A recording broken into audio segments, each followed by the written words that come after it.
Bonjour tout le monde, donc aujourd'hui je vais vous parler de la modélisation. Qu'est-ce que la modélisation? C'est pas compliqué. La modélisation, ça sert à donner son point de vue implicitement comme énonciateur d'un texte ou à l'oral à l'aide des ressources de la langue.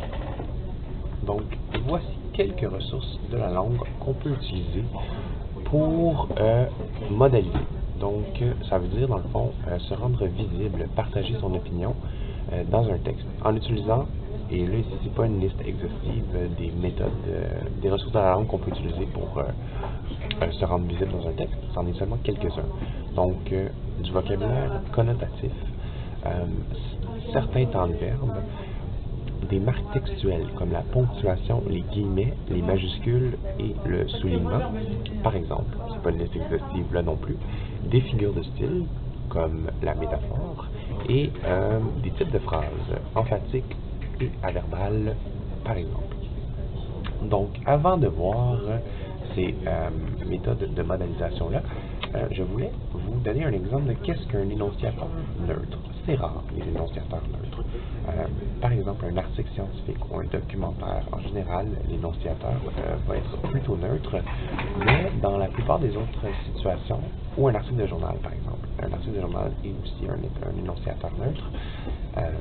Mais à part de ça, c'est plutôt rare qu'on va rencontrer des énonciateurs 100% neutres. Le journaliste, lui, il est tenu de ne pas montrer de biais, sa préférence vis-à-vis d'un point de vue ou d'un autre, et il rapporte les faits uniquement, sans porter de jugement.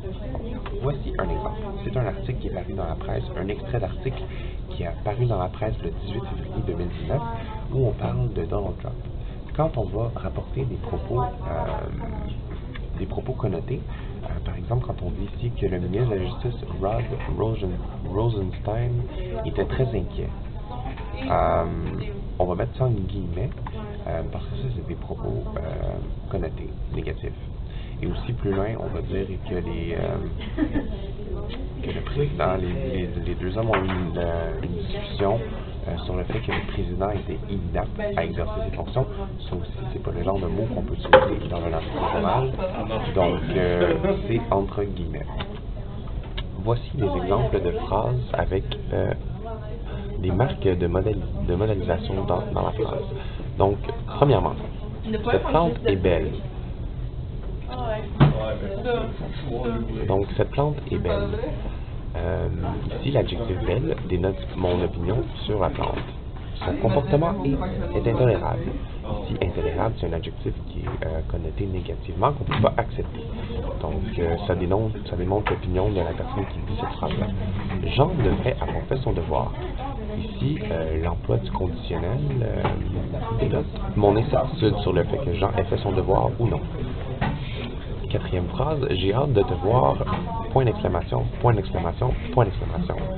Ici, l'emploi assez presque abusif de la ponctuation dénote une excitation de ma part de voir une personne. La phrase suivante, ne touche pas à mon sandwich dans le réfrigérateur. Ici, j'ai mis ne et pas dans la phrase en majuscule. Ici, ça met vraiment l'emphase sur le fait que je ne veux pas que personne touche à mon sandwich. Et ça démontre mon opinion, encore une fois. Quatrième phrase, Sonia ne viendra pas travailler aujourd'hui. Elle dit qu'elle est malade, entre guillemets. Le fait que j'ai utilisé les guillemets, ça démontre que je ne crois pas vraiment Sonia quand elle dit qu'elle est malade. Et finalement, moi, j'aime ça la crème glacée. Moi, virgule, j'aime, c'est une phrase emphatique. Et ça met vraiment l'emphase sur le fait que j'aime vraiment ça, la crème glacée. Donc, les marques de la modélisation, c'est pas un concept difficile. C'est quelque chose qu'on utilise tous les jours sans même connaître la définition du concept. Et quand on apprend ce que c'est, on est plus attentif au pouvoir des mots. C'est vraiment rare les mots qui sont 100% neutres. Donc, pensez-y bien la prochaine fois que vous écrivez un texte.